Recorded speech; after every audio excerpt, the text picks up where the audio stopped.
We have an exclusive for you right here on the show, and it's a story we've been working on for about 4 months.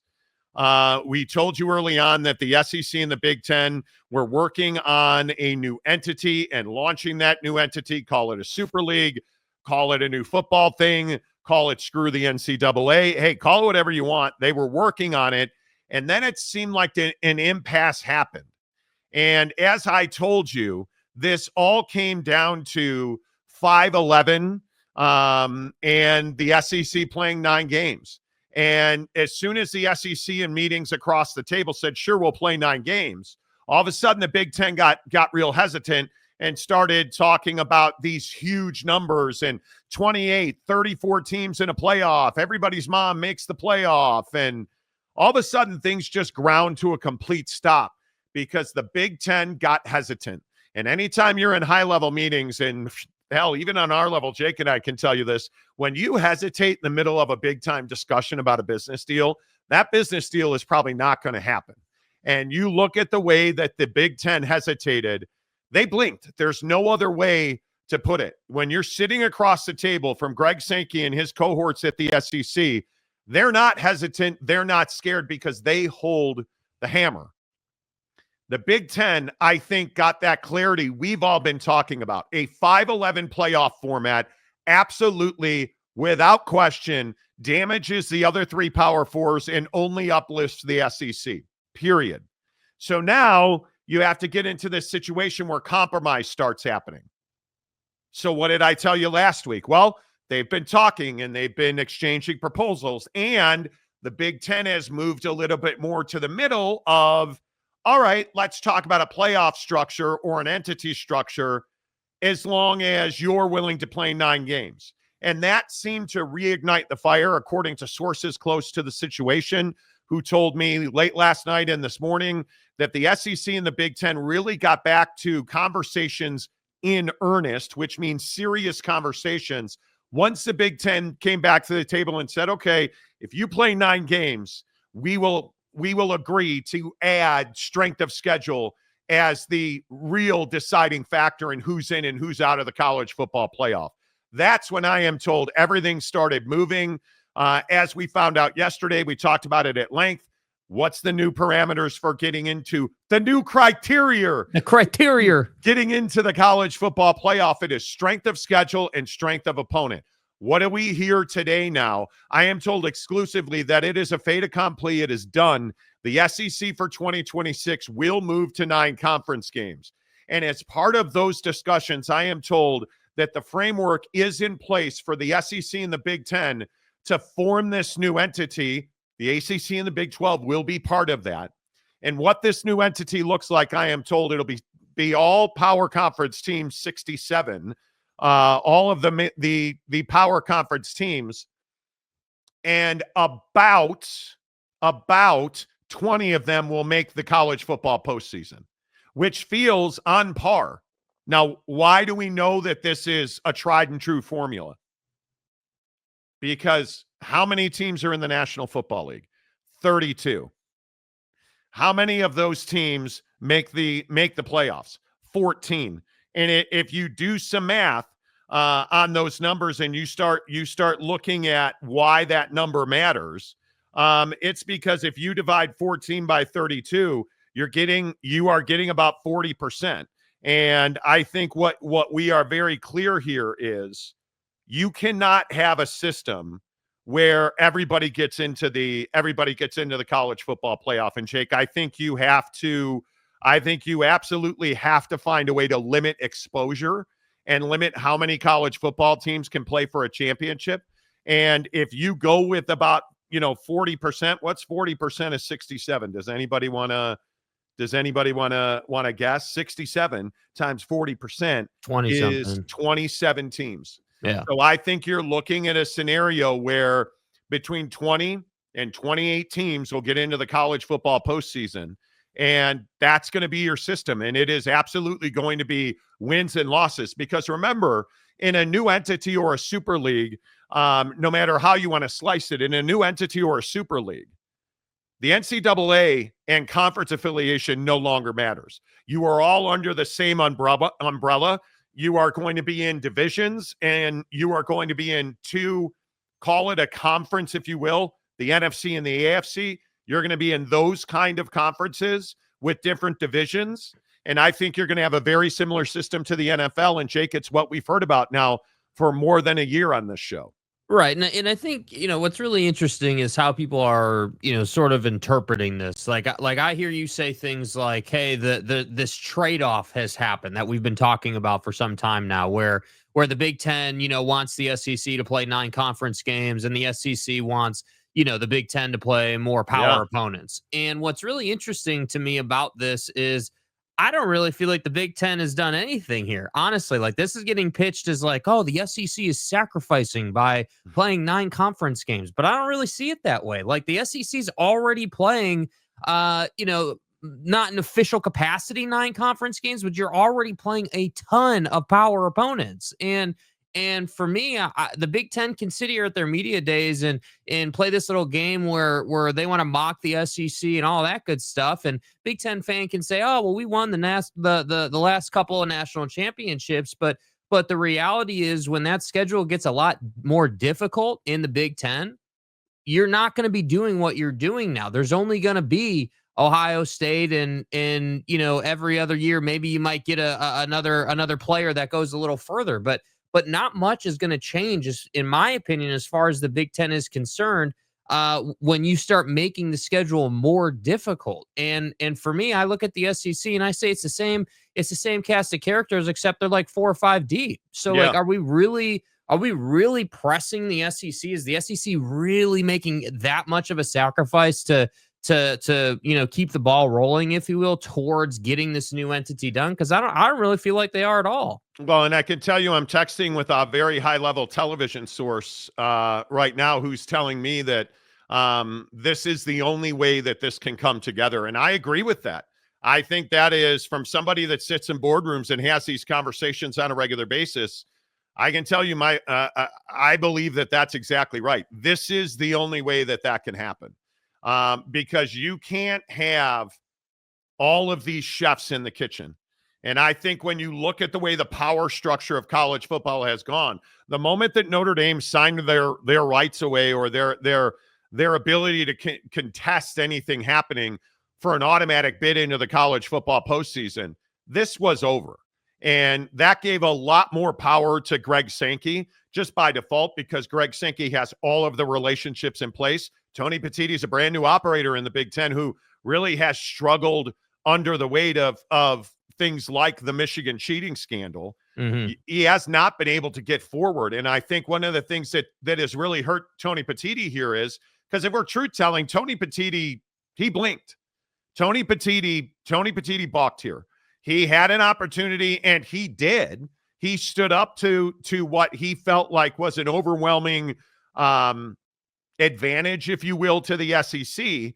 And I think they tried. We had heard reports that I was not able to independently verify, by the way, but we had heard reports earlier this week that the Big Ten was floating 28 teams in a college football playoff. Mm-hmm. Nobody I speak to has been able to confirm that or had heard that.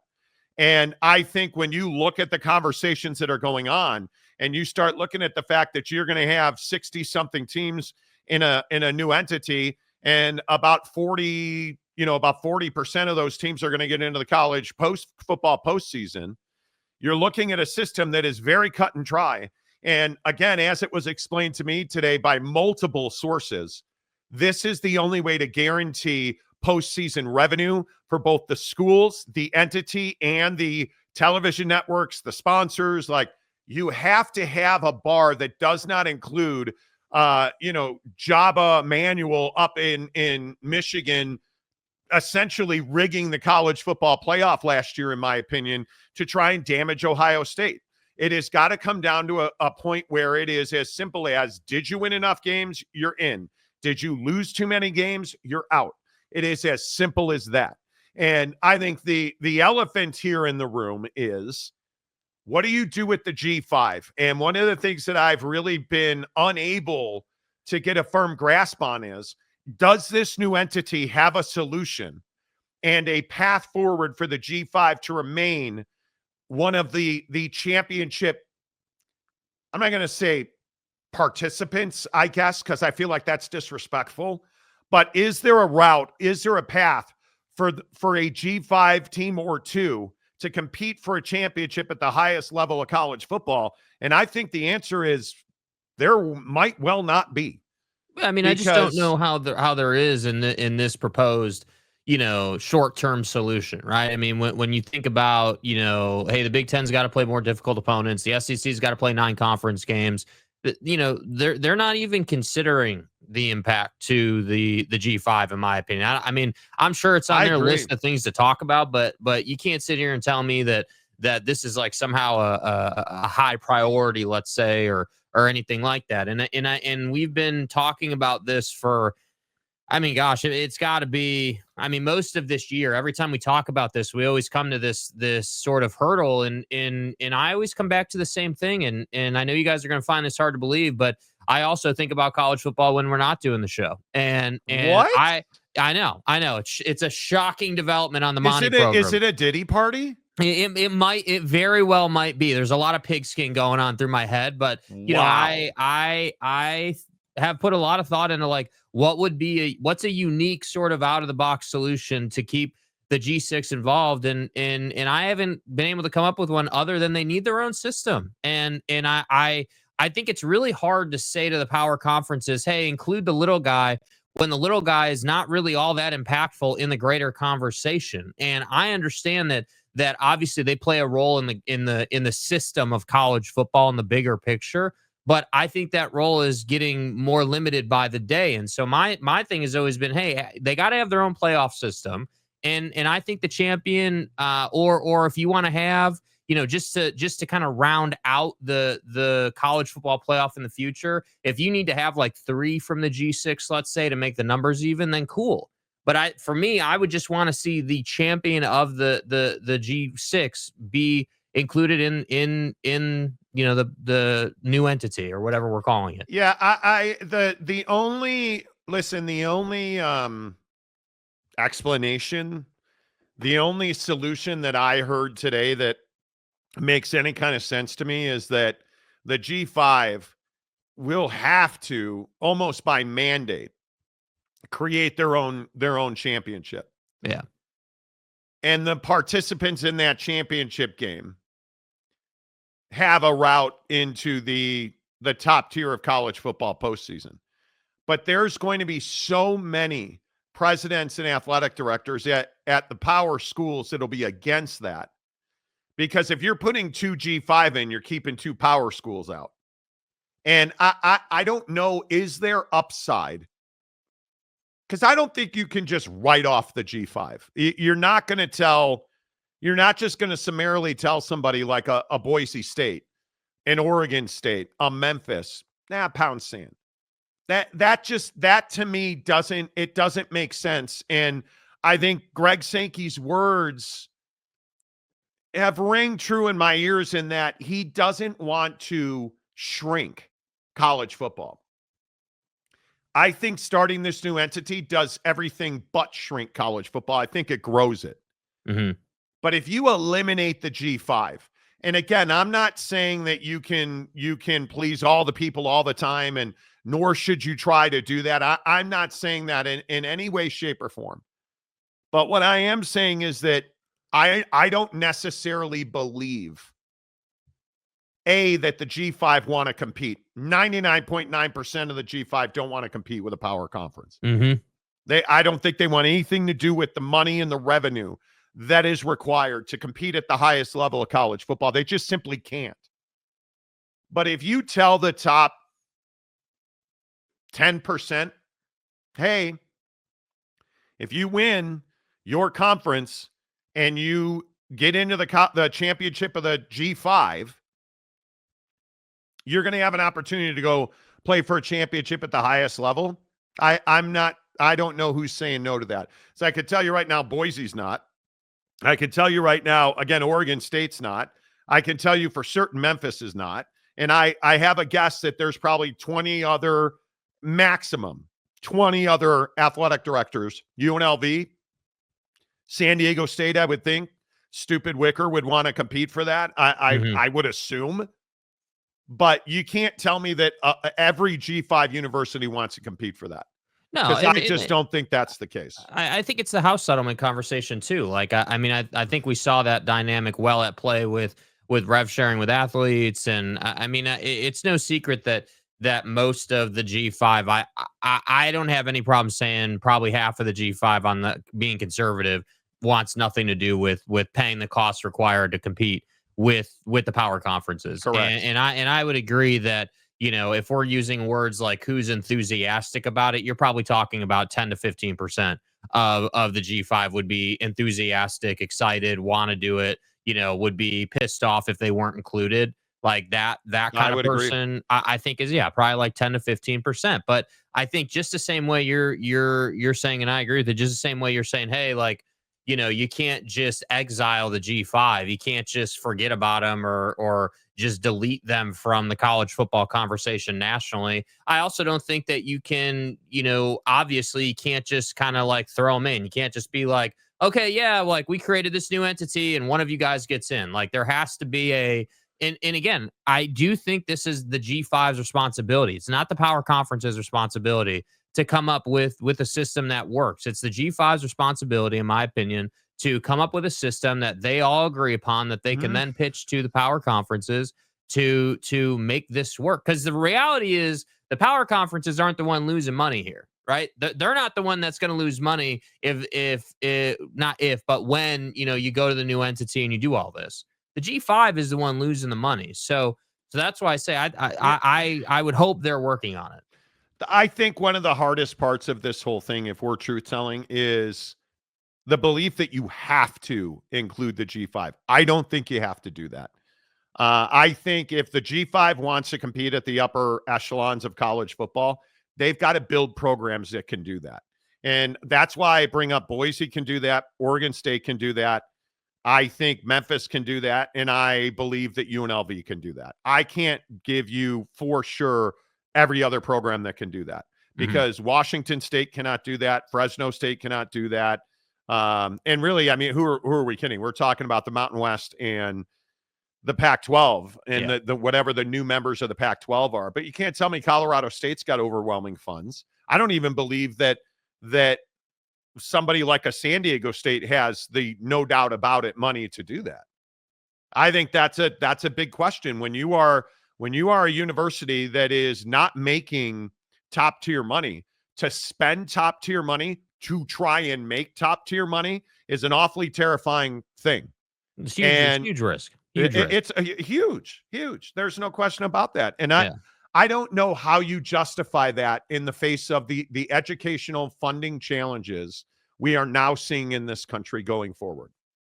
I just don't know how you justify that. And I don't think that 9 out of 10 G5 universities should try to justify that.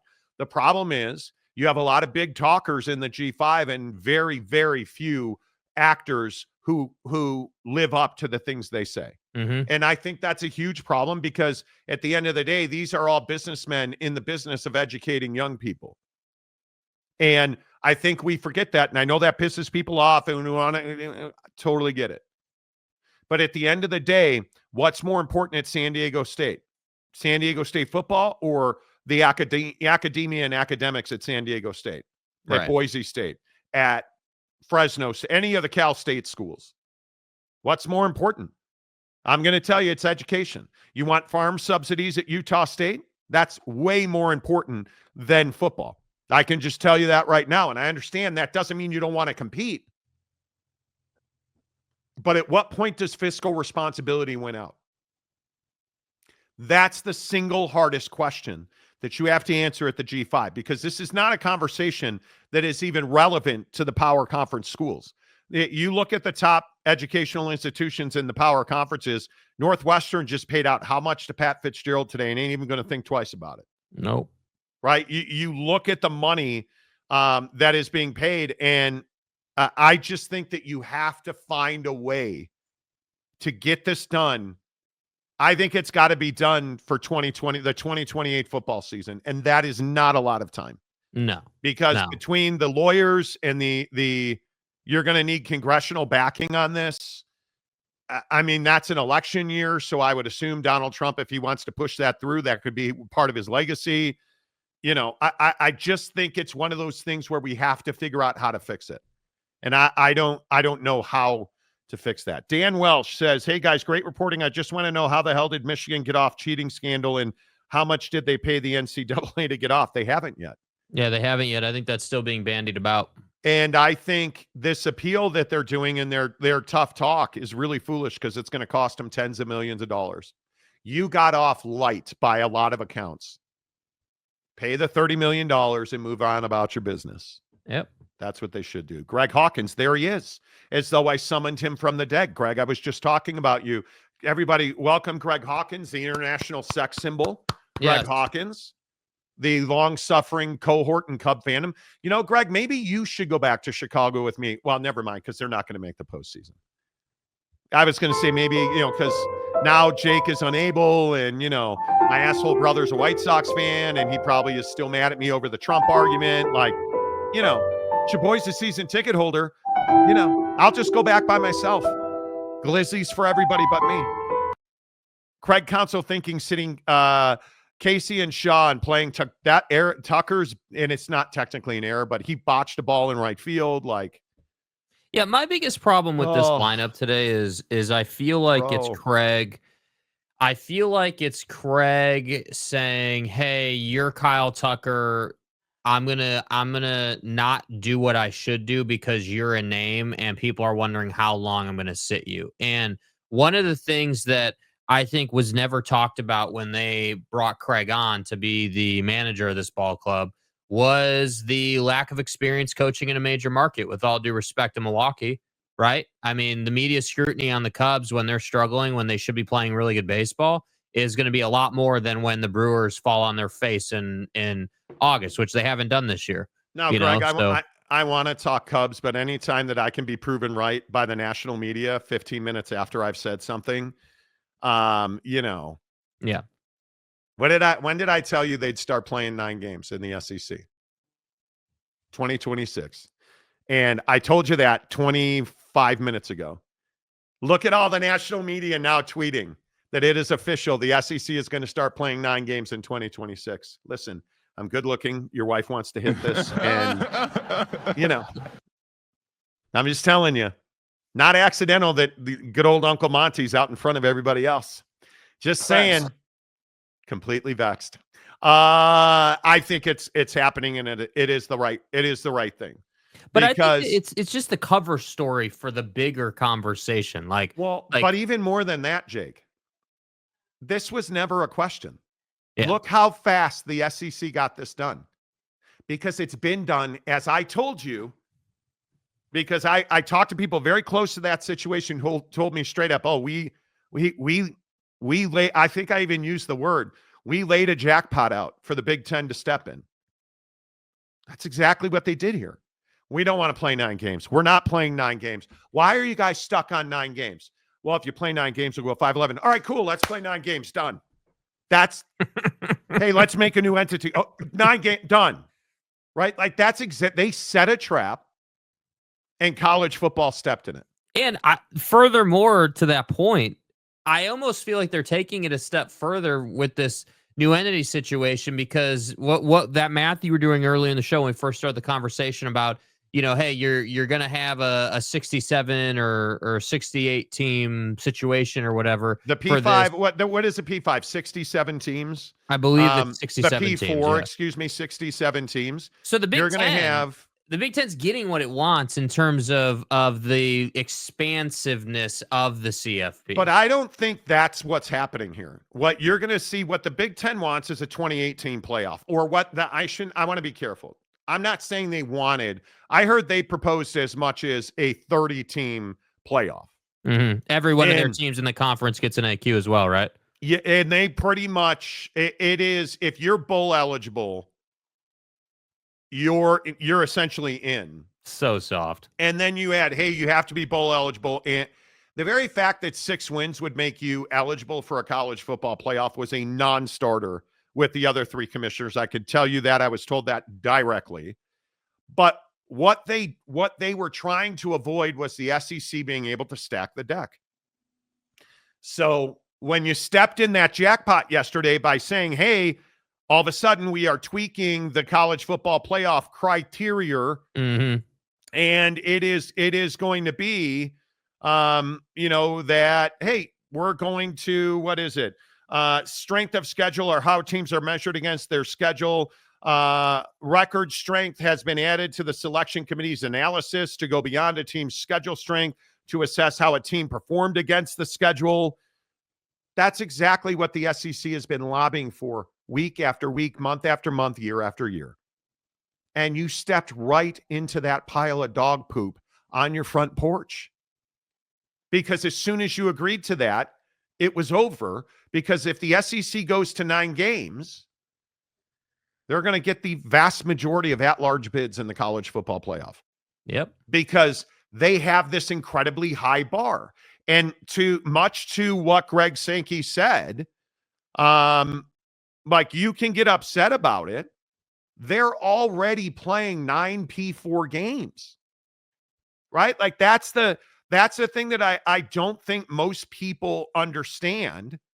And you look at this SEC, like I go back to the SEC. I think he was talking about a super conference bite, Jake, when he said, listen to what Greg Sankey says about his conference in a super conference. There is joy embedded in what we do, and we take pride in what was accomplished last year. Our first as a 16-member, what I think is a super conference. For all of those of you like to speculate about super conferences, welcome to one. I mean, is he wrong? No. He went from a super conference, or whatever you want to call it, to embracing the term super conference, and we're already that, sure, let's play 9 games. I mean, he laid a trap, and you guys can tell me that I am knee padding him and Monty stretching his throat for Greg Sankey as usual. Okay, cool. I'm all of that. I'm all that. You say what you want to say, but what you can't say is I was wrong, because I will continue to tell you he wants to play 9 games. He wants a 5-11. He wants a new entity. He wants a 67 league entity or 67 team entity that puts in about 20 to 25 teams into a college football postseason. Greg Sankey wants that. And we just keep moving closer and closer to it. Mm-hmm. How many years have I been telling you they're going to an NFL model? College football is going to an NFL model. They're going to have conferences and divisions. They're going to have, what do you want to call it, 67 teams. And they're going to have about 40-something% of that get into the college football postseason, which is exactly what you have in the NFL. And it works. Why would you want to do something different when you know the people who make billions more than you have a system that works very well for the exact thing you're trying to figure out? Because you wouldn't. You wouldn't. You would not.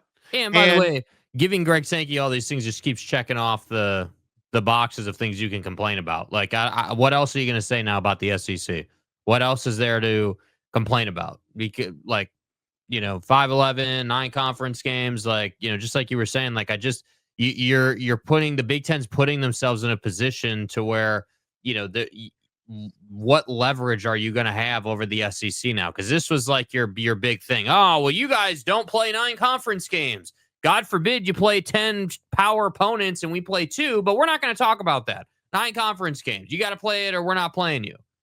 Now, all of a sudden, that's no longer there for you to lean on. So What are you going to do now? Yeah, I'll just keep saying it, man. I think it is the exact right thing to do. And I'm going to go back to something else I reported, because I'm also texting with another source in the Big Ten who makes a really good point. And I'm going to read this verbatim because I think it is a really good point. Hey, Mont, I'll give you some credit for one thing. You said that Greg Sankey was not defending Michigan. He was defending the Big Ten and looking out for their best interests. Boy, does this announcement today validate that point. In fact, I can tell you in the memos and conversations we've had,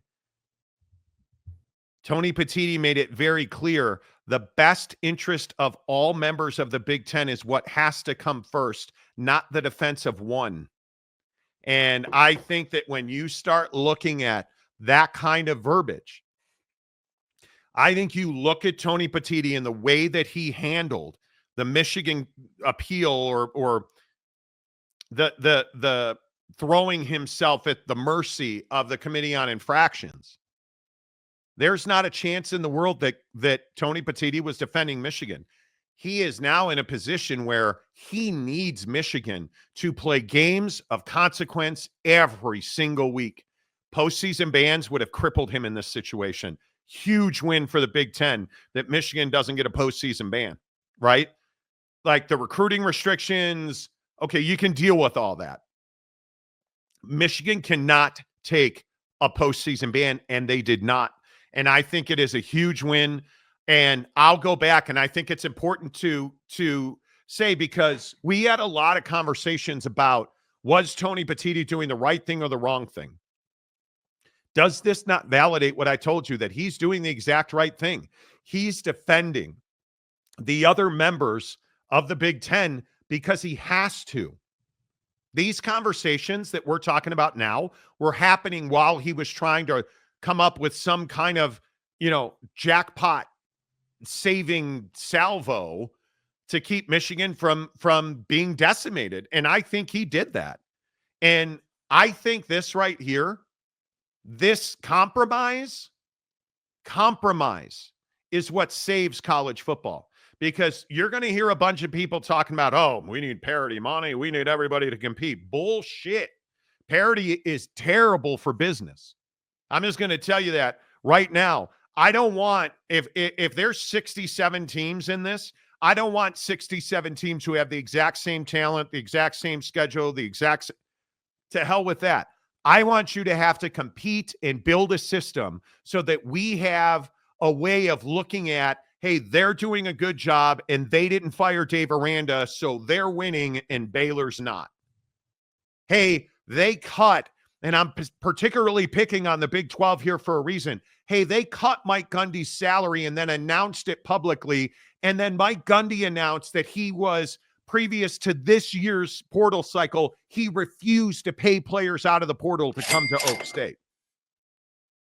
We can't have that anymore. We can't have this nonsense where you have presidents and athletic directors and head coaches, J.D. Wicker, blowing the conference off at the knees by saying stupid stuff and then acting even more foolishly. So what Tony Petitti did here was compromise for the sake of everybody else. And I think that needs to be recognized, because Tony Petitti did the exact right thing here, in my opinion.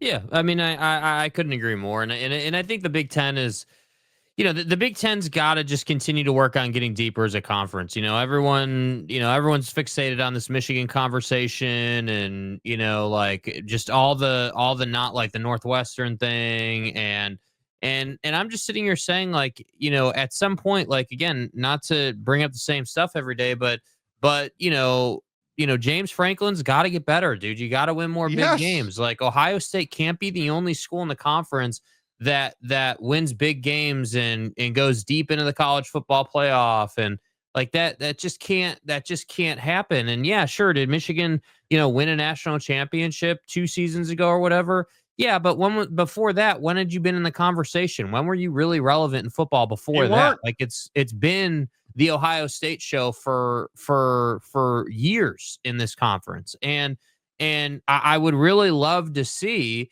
I'd love it to be Ohio State, Oregon, SC, at some point when all the bad actors at Michigan get fired and they move on, Michigan, I would love to see Nebraska start to improve and actually become I don't even need Nebraska to be contending to win the conference, but be an 8-win team, be a 9-win team, like be a team that's competitive and is pushing these conference matchups forward. Because again, what you're not going to get away from here, and I'm going to hold the Big Ten accountable as hell to this. If you're going to be out here dictating that other conferences play 9 conference games, you better have really compelling, really competitive conference games on your slate. And that better work out for you, because when you have Ohio State beating the hell out of Mr. Google Me guy, and then you're like, yeah, man, this 9 conference game thing is really gosh, it's really wearing on us. Well, I don't feel sorry for you. You asked for this. This was your doing. But I also think the other thing, and I see people commenting, like, and Eric's going to think I'm picking on him. We just got a huge comment on, but Eric was talking about expanding the Big Ten and the SEC. Why? You don't need to do that. Like I hope people understand. Greg Sankey has said this how many times? Expansion and moving teams around is terrible for college football and college sports in general. It really is demoralizing to you look at this nonsense in the Pac-12. How demoralized were Oregon State and Washington State fans? Mm-hmm. You look at the Texas-Oklahoma departure. How demoralizing were Big 12 fans? Massively. But I understand you get almost a rebound. Is it a 30% rebound by adding teams? It certainly is not. And I think one of the things that this new entity does is it eliminates that. Yeah. It eliminates realignment and back channeling, and there's no need to expand a conference in football because conference football is dead. Yeah, it doesn't exist anymore. Yeah, it is. The SEC doesn't go away. The NCAA doesn't go away. Basketball, track and field, all the other sports stay under that umbrella and do much better financially, by the way, because now you can split your revenue off into this new entity, which is a new revenue stream and a new business model and a new business entity as far as taxes go and finances go and reporting and revenue and expenses. Like, it's a totally different P&L. And I think that's exactly what it needs to be. Whoa. I cannot be seeing this. And I'm going to have to go back and find it because we got a huge. Is Mayor McCluskey in the comments section? I believe he is. I saw well, and then comments came all. There it is. Well. I'm disappointed you didn't start off with a Utah Tech bomb. Usually that's what we get. Headband guy, good to see you, man. Look at that. We got Greg Hawkins in the comments section. We got Mayor McCluskey in the comments section. Good to see you, man. Hope you oh, there it is. Does this mean Utah Tech is playing in the SEC now? Stay hard. Exactly right. Yes, Mayor and Greg, it's almost like old times. Almost. Wasikowski, I seriously think they need to leave it at 12. 1 G5 auto bid. I just don't. Why? Like, generally my question is why limit the sport in that way? Like, why damage the sport in that way? Yeah, I mean, why would you not? And again, this is my take. This is how I would have it. I'm not a huge proponent of the G5. Like, I'm not saying they all suck. I just think that they're not capable of competing with the power conferences. It's just too, in my opinion, they're very different business models.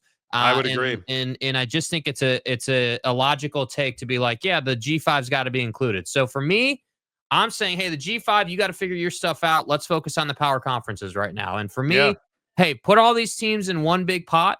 Create a system, whether it's wins, losses, whether it's a point system, like whatever, however you want to do it, to where we can say, okay, cool. We don't need humans to decide. No more humans, no more committees, no more computers, none of that nonsense. It's all on the field. You either won the game or you lost the game, and that's going to decide if you're in or not. And so for me, like, I like the 12-team playoff we have right now, but I just think it's really limiting. I think the sport, there's so much more potential in the playoff model to make more money, to have more matchups, to like, again, I always bring this up. One of my favorite things about the NFL is we can project in November, or late October, where a team's at and what they need to do. Like, we can say, okay, hey, the Bengals are here. They got to rip off 6 in a row to have a chance. Like, we can't really do that in college football the same way we can in the NFL because of the sentiment of the playoff committee currently. So why not put them all in one pot?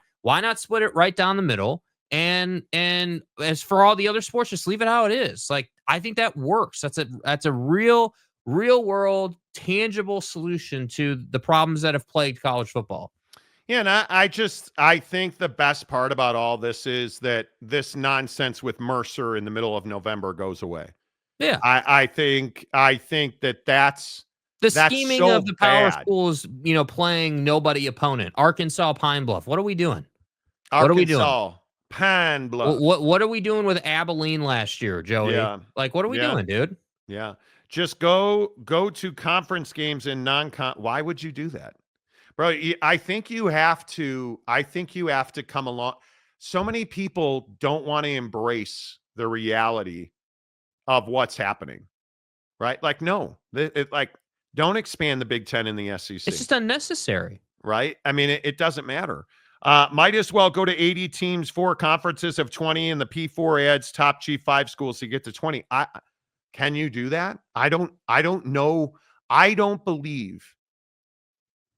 And again, I'm not being political with this in any way, shape, or form.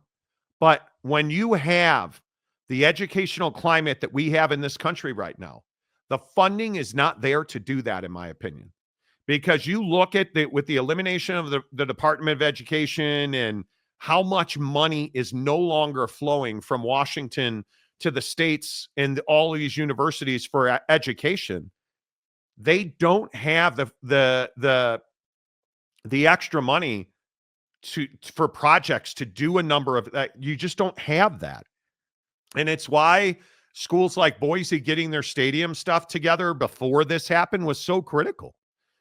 D-Rock Irish, when Petiti stated a few weeks ago that 8-4 Big Ten team would be worthy of a playoff consideration, then I knew something like this would happen. But what's the composition of the 8-4? That's what the conversation is. What 8-4 in the NFL is very different than 8-4 in the Big Ten. 8-4 in the Big Ten is very different than 8-4 in the SEC or the ACC or the Big 12. 8-4 and that's what's hard. If you're 8-4, you're probably sub 500 in the Big Ten.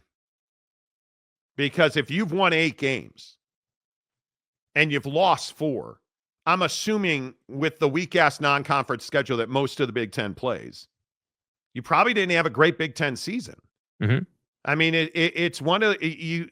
It's just not a. It's just it's. This is not how we should be doing a postseason. I don't think. Big 12 injury report out, and your point is that's cool. Your point is. It should be. It always should be. Can we, Connor Stallions? Hello, Connor. Can we eliminate the FCS cupcake games for the P4? Man, I hope so. Yeah, I mean, if you stop going to Central Michigan sideline, we can, yeah. Yeah. Jedi Buck, Ohio State carried the Big Ten since 2000. Very much so. Very much so. SC versus Ohio State would be a good championship game. But it is almost impossible to get that at this point.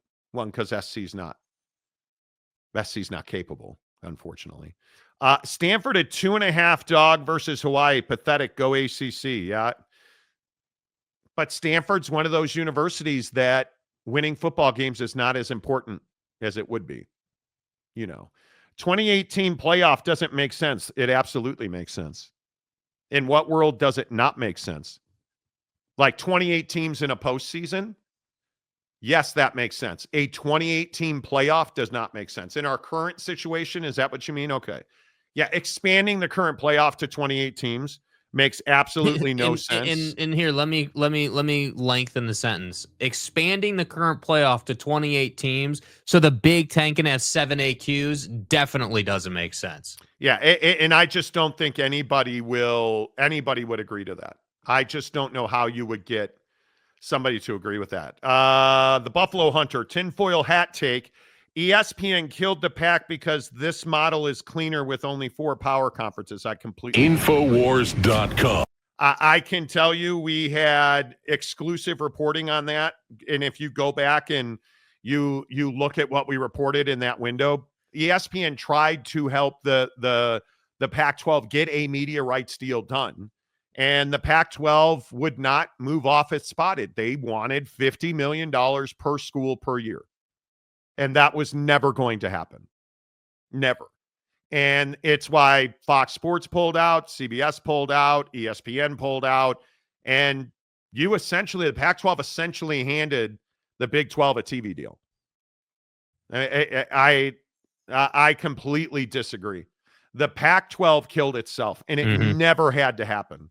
Well, and It never had to happen. The lack of vision is incredible from if you're talking Pac-12. I mean, again, we on this show have been talking about an expanded college football playoff, a new entity, basically just the evolution of the sport for, I mean, gosh, I mean, years, like 3-4 years now at least. I mean, we've been talking about this back to UCLA and Oregon going to the Big Ten before that happened. I mean, I can remember talking about it then. So I mean, this is hardly new, and I largely agree with the point. Like, we have amazing sourcing, we get a lot of great information, but with all due respect to ourselves, like, if we have an idea that something's coming down the pipe in 5 years, like, they should definitely know. You know what I mean? Like, people who are in these jobs doing this every day, like, if you're an administrator over an athletic department and you don't have the vision to be like, yeah, like, we probably should just do the thing that pushes our conference forward another 5 years, because by the time that expires, there's going to be a whole new look in college football. So the idea that you never embrace that concept is just absolutely incredible. Well, and I also think you have to look at what is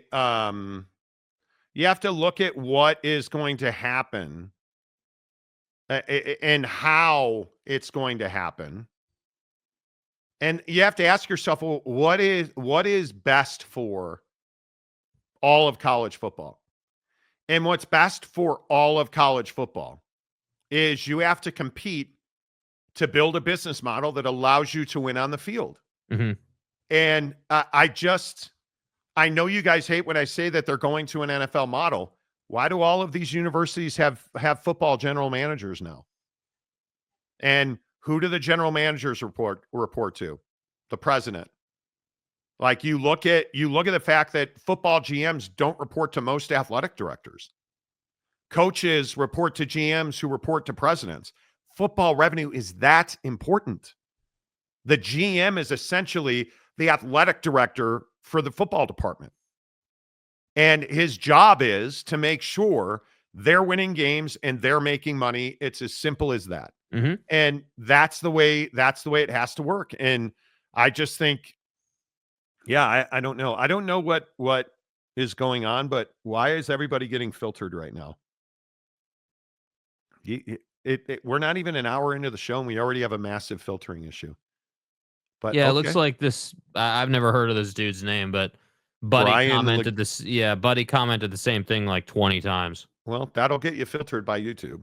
TJ Beck, Indiana and their current non-conference schedule is now so detrimental to them with this playoff format. It is going to crush them. We talked about that yesterday on the show. Big Daddy Dallas. Ooh, I thought you were Big Daddy Magic, who's MIA right now.